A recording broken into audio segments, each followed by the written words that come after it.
is happening. A crowd lines the road, pressing forward to catch a glimpse of the bride. She is young, she is beautiful, she is dressed in the full robes of an empress. The emperor is smiling proudly. The crowd is quiet. Not the good kind of quiet, because there's one thing the crowd knows. The bride is a boy. His name is Sporus. He has been castrated on imperial orders. He did not agree to any of this. He has no say. He has no choice. He is property, dressed up as a dead woman, handed to the most powerful man alive, and that is just the wedding. It gets worse from here. Part 1. The Palace Trap. A few months ago, Imperial guards dragged you from the market dirt to the marble floors of the palace. You belong to Emperor Nero now. He rules the known world with absolute cruelty. He treats human beings like disposable assets. He walks into the room and stares at your face. He doesn't see a terrified boy. He sees Poppaea Sabina. She was his second wife. To understand what happens to you, you need to understand what happened to her. She was by most accounts stunning, brilliant, ambitious, the kind of woman who knew exactly what she was doing in a world that didn't give women many moves. Nero was obsessed with her. He imported an entire fleet of donkeys to fill her bathtubs with milk. Then in 65 AD, she died. She was pregnant. The official record, childbirth complications. The version that circulated through every dinner table in Rome was that Nero came home drunk after chariot racing and kicked her, resulting in her tragic death. Nero wept publicly. He gave her a state funeral Rome had never seen. He had the Senate declare her a goddess by imperial decree. Then he went home and kept her hair by his bedside. That second part, that is the one that tells you everything. The hair is private. The hair is a man who could not accept that the face he needed most was rotting in the ground. He was 27 years old. He had already killed his own mother, already executed his first wife on fabricated charges, already burned through enough cruelty to exhaust a lifetime. None of that had broken him. This did, and a broken man with absolute power is the most dangerous thing in the ancient world. Part 2. The procedure. The order comes quickly. Straight the boy. Let's be clear about what this meant in Rome. There was no anesthesia. There was wine. You were held down on a table by palace physicians following imperial orders. The historians don't record whether you screamed. They don't record whether you begged. They record only that it was done.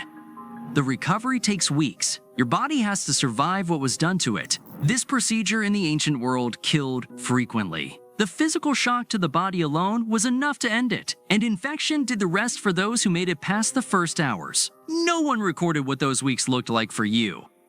When you were finally on your feet, the transformation did not pause. The palace physicians moved on. They pull out Poppaea's actual wardrobe, her imperial robes, her jewels, her cosmetics. You are seated in front of a mirror and reworked feature by feature, until one morning the thing looking back from the mirror was not you anymore. It was accurate. It was convincing. It was dressed in an empress's clothes, but the person it was supposed to be was already dead. Part 3. Life as the Empress. Your new life has a shape. You travel with Nero everywhere. When he rides in his imperial litter, you ride with him. When he performs at festivals, you sit in the imperial box. When he holds court, you stand beside his throne dressed as his wife. He introduces you to governors. This is my wife. Her name is Poppaea. There was a specific pause before each bow, a half second where a man's face adjusted, where he decided how to behave. Every room, every day. The senators who found this insane wrote about it extensively after he was dead. While he was alive, they kept those opinions in a very small room with no windows. At night, you are Nero's. You understand what that means? When Nero is pleased, you are safer. You learn this fast because you have no other choice. Some nights you remember what your body used to feel like. You miss hanging out in the market with your friends, going around stalls and stealing loaves of bread. You knew exactly which baker turned his back first, and which alley to cut down when he shouted. You remember the burn in your lungs, the dust kicking up around your sandals, the hard scrape of stone when you fell, and the laugh when you got back up. You miss being a boy.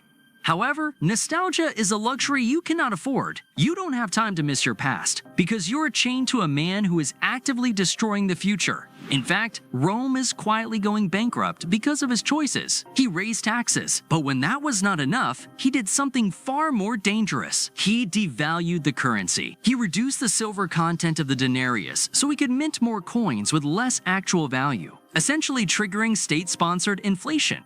In simple terms, Nero is harvesting his own people to pay for his vanity, a choice that, in retrospect, will turn deadly, because the sensible thing for an emperor to do would be to stay, to balance the budget and help a starving empire. Instead, Nero decides to leave. He takes a massive year-long luxury vacation to Greece to pursue his acting career.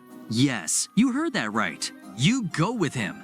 You have to. You're packed up along with 5,000 bodyguards, his musicians, and his entire wardrobe. He orders the Greeks to hold all 4 sacred Panhellenic Games in the exact same year just for him. He enters everything: poetry, singing, acting, and chariot racing. You sit in the blinding Mediterranean sun, suffocating under layers of silk and gold jewelry, acting as the supportive empress. He is not good. His voice is raspy and weak. When he acts, he insists on playing the roles of pregnant women or slaves in chains. It is embarrassing. It is pathetic. But the crowd roars anyway, because Nero has made it a capital offense to leave the theater while he is performing. Women fake going into labor just to get carried out of the amphitheater. During the Olympic chariot race, Nero enters with a 10-horse team. He loses control, is violently thrown from his chariot, and is nearly crushed to death in the dirt. He doesn't even finish the race. The judges march right up to him, hand him the Olympic wreath, and declare him the winner. But behind the scenes, the cracks are widening. Messengers arrive from Rome carrying scrolls sealed in red wax. The people are starving. The grain shipments are late. The armies are unpaid. Nero ignores them. Part 4. Downfall. Empires spend centuries building up, but they can fall apart in a matter of weeks. By early 68, the delusion finally shatters. The western provinces have snapped. Legions of battle-hardened Roman soldiers are pointing their swords at the capital. How does the emperor react? He throws a tantrum. He screams that no artist has ever suffered a betrayal like this. He suggests he will march out to meet the rebel armies unarmed. He says he will simply sit in the grass, play his lyre, and weep. He believes his music will be so beautiful that the soldiers will drop their weapons and cry with him. The Senate is tired. The Roman elite realize that Nero's time is up, but there is no grand confrontation. His entire inner circle simply stops showing up to work. One evening there are 50 guards. The